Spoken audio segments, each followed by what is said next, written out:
This episode is brought to you by Gleaming Shad 0W. Thank you for subscribing. Also brought to you by Deep Rock Galactic. After thoroughly grinding for 4 hours to unlock the Fat Boy overclock, I got every overclock for the Stubby and more than a few for the Breach Cutter. And then my mate got the Fat Boy after his first event.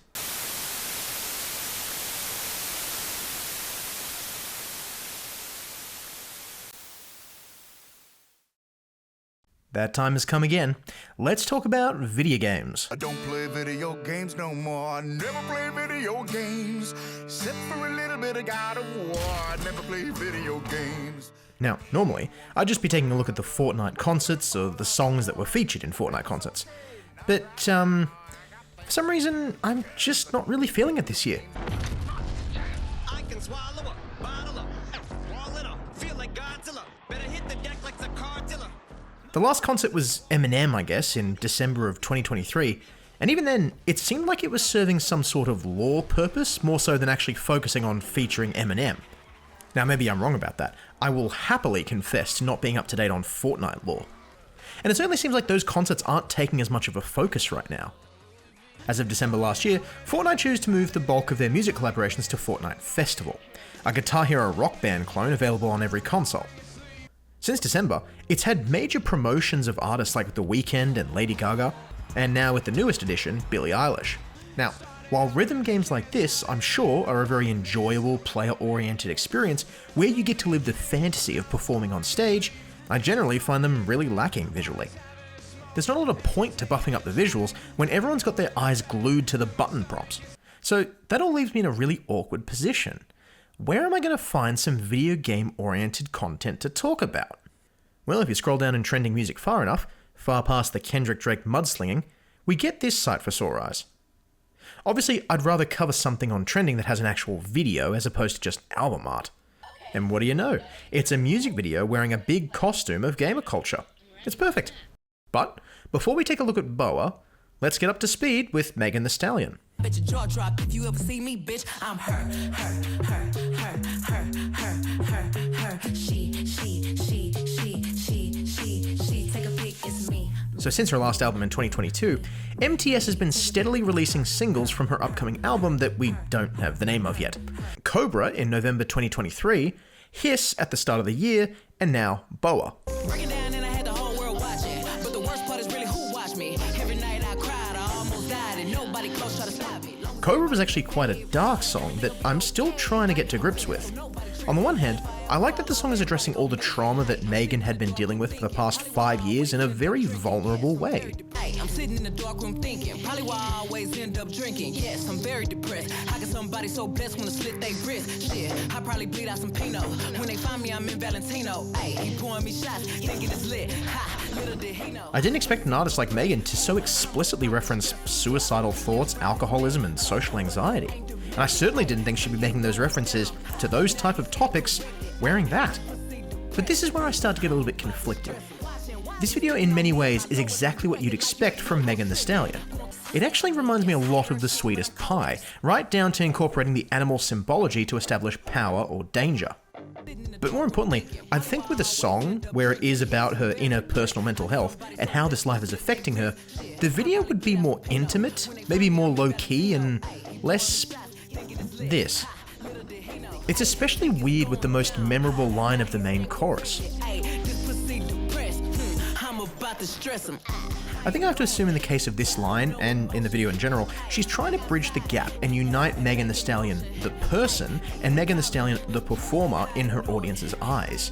She's trying to remind everyone that she is a performer, but she's also a real human going through all of this at the same time. But this line was a very choice way to do that. I mean, over the course of listening to her music and watching her videos, I feel like if I've learned anything about Megan Thee Stallion, it's about her pussy. By her own admission, we know that Megan's pussy is tight,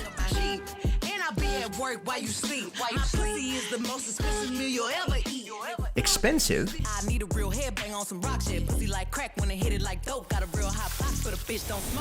addictive, healthy, mean, fat, and lest we forget, so depressed is quite a departure from the norm. I think a lot of artists who would try this type of lyrical and content departure from their norm, they'd give it a music video that similarly departs from what they'd be normally expected to do. And in doing so, it actually seems like she's trying to bridge the gap in a more creative way, by demonstrating that this quite dark song could actually fit quite well with her typical music video style. Which brings us nicely to Hiss. I just want to kick this shit off by saying, fuck y'all. I ain't got to clear my name on a motherfucking thing. Every time I get mentioned, one of y'all bitch ass niggas get 24 hours of attention. I'm finna get this shit off my chest and lay it to rest. Let's go. Following Cobra, we get the release of Hiss in January. And unfortunately, it might have to go down in the history books as 2024's second best diss track.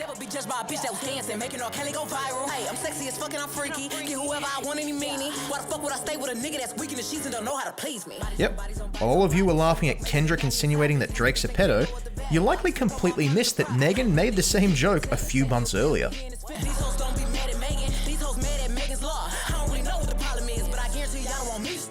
Most people interpret this to be a swipe at Nicki Minaj, whose husband is a registered sex offender. But not a few lines later, she's seemingly shading Drake for his fakeness. So it wouldn't surprise me if he was also meant to be within range of the first blast. Around with the same scars. Real curvy, no edging. Niggas fight to get in my section. Cosplay, gangsters, fake ass accents. Posted in another nigga hood like a bad pig. Obviously the big difference here between the Kendrick and Drake beef and the Nicki and Megan beef is that the general public don't really care about the Nicki and Megan beef. Especially when Nicki put out Big Foot and everyone forgot about it in record time. Beef settled, Nicki lost. If we were to compare that outcome to Drake and Kendrick, where, to most of the wider public, it's basically over, and Drake just needs to start preparing his next single, where he inevitably pretends to walk away from it all like it isn't worth his time, in a way hauntingly reminiscent of when Joe went walking with a forklift and his pants fell down. But all of that aside, this video is also really solid. It looks like Megan's going hard into the pin-up era, where the style now is much more conceptual and optics-oriented. The posters that you'd be making from these pin-ups are magazine covers and album art. But as with a lot of diss tracks, I think the music ends up suffering. The whole selling point of Not Like Us is the fact that DJ Mustard can get on the beat and make an earworm that Kendrick can flow on. Why you trolling like a bitch? Ain't you tired? Trying to strike a chord and it's probably A minor.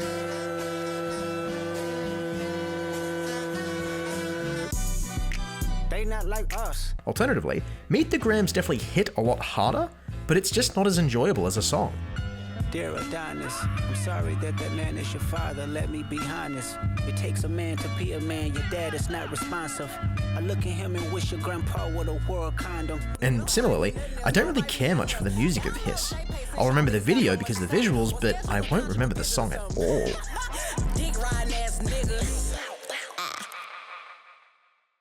And for better or worse, that takes us to BOA.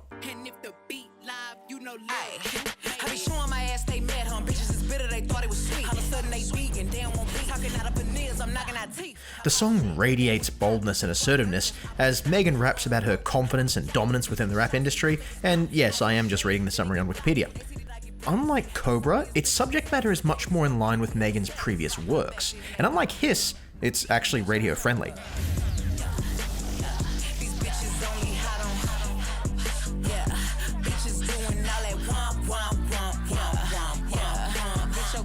But the appeal lies in the tantalizing bit of clickbait I threw out earlier, where I suggested that the video is appropriating gamer culture. So let's dive into what the video is about.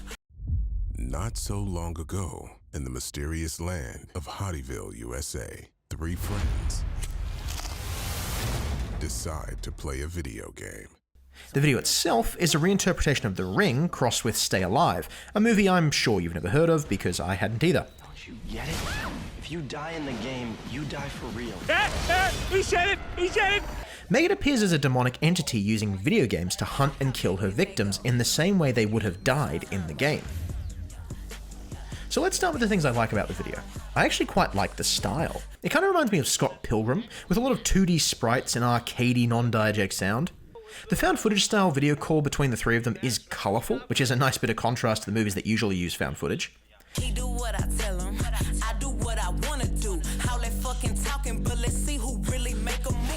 Every scene with Megan is also great. Her costuming and the set design and her choreo scenes go from bright and fun to creative and weird. It's contrasted really nicely. I especially like the costuming when she kills off the pest here. Seems to be reminiscent of BOA Hancock, which is a nice touch. She's cosplayed as anime and manga characters before, so it's not a leap to imagine that she's been inspired by the character from One Piece. But while I think this music video is resoundingly great, and it's an instant recommend from me, there are some things I think could be improved. What's up? You guys on? Hey, what's up? I'm here. Yo, what's up? Alright, how we feeling? Pretty mashed, man. What you got for us? Let's start with the fact that for a music video featuring gaming and gamer culture, this music video seems kind of out of touch with it. Obviously this seems like a massive nitpick, but does no one in media outside of Henry Cavill understand what a gaming PC is? All three of them are all playing this game from one CD, and the games they're all playing are all completely different in terms of quality, appearance, and design. Skipper here is originally sitting at his computer with a controller, but then stands up to play a 2D fighting game with the wizard-controlled motion controls. The Pest is playing some sort of arcade rail shooter, complete with a corded controller, and Token Girl here is playing an infinite runner, I guess? And then she gets bored and plays Snake on a Nokia instead. If I was to give Megan the benefit of the doubt, it seems like she's trying to make it more timeless by featuring games from all different eras. So, in a way, it's making the video timeless because it was designed to be dated. It's pretty clever, if I believed it was intentional. There's just a lot of decisions made that seem to suggest that nobody directing this video has ever picked up a video game. An infinite runner never requires more than like 1 or 2 inputs at a time. Why is she going so hard on that controller? Also, who video calls when they're about to start gaming? He got this game on a CD from the dark web? That's not how any of that works. Post a picture, bitches call me mother. Now who's son and who? Bitch, your time up. This seems like a decent time to remind ourselves that Megan isn't the first person to appropriate gaming icons in her music videos. Hey, yo. Look like I'm going for a swim. Unfortunately, I am going to have to make a comparison to Megan's former friend turned rival, Nicki Minaj, and her song Chun-Li. One of the best attributes to the Chun-Li music video is the fact that the song and lyrics for Chun-Li acted as the basis for the video. There was a thread that connected Chun-Li to her role in the evolution of fighting games, and Nicki was clearly trying to draw parallels between that thread and her own impact on the music industry. Megan's song, alternatively, has no such thread. The video gaming references appear nowhere in the song, and while it isn't necessary to have that textual synergy, it would elevate this video much higher. But what Megan's song does have going for it is its sample. BOA features a sample from Gwen Stefani's What You Waiting For.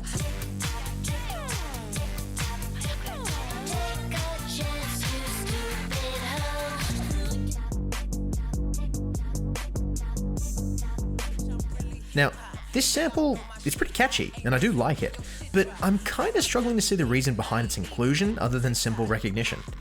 Like, What You Waiting For is a song that taps into the anxiety of feeling like you're running out of time, but also stuck, unable to progress. Stefani wrote it to express the anxiety she was feeling with writer's block. Megan's song really seems to have nothing to do with any of that.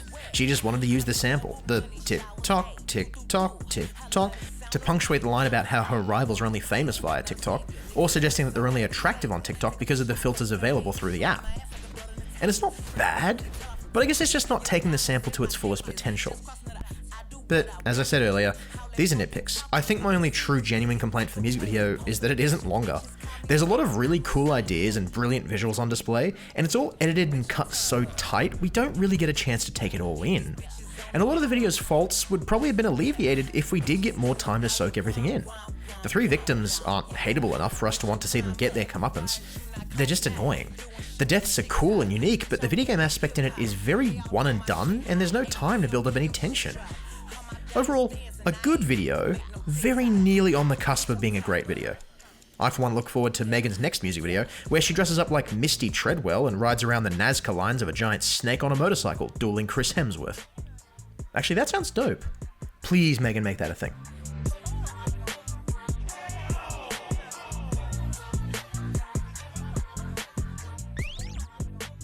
Thanks for playing. With the glass ceiling broken, all the oppressed groups shall prosper, especially the most oppressed group of all, gamers. Player beware, you're in for a scare. Your workforce is big, and it's about to get bigger. That's 'cause Jesus Christ is my Digger.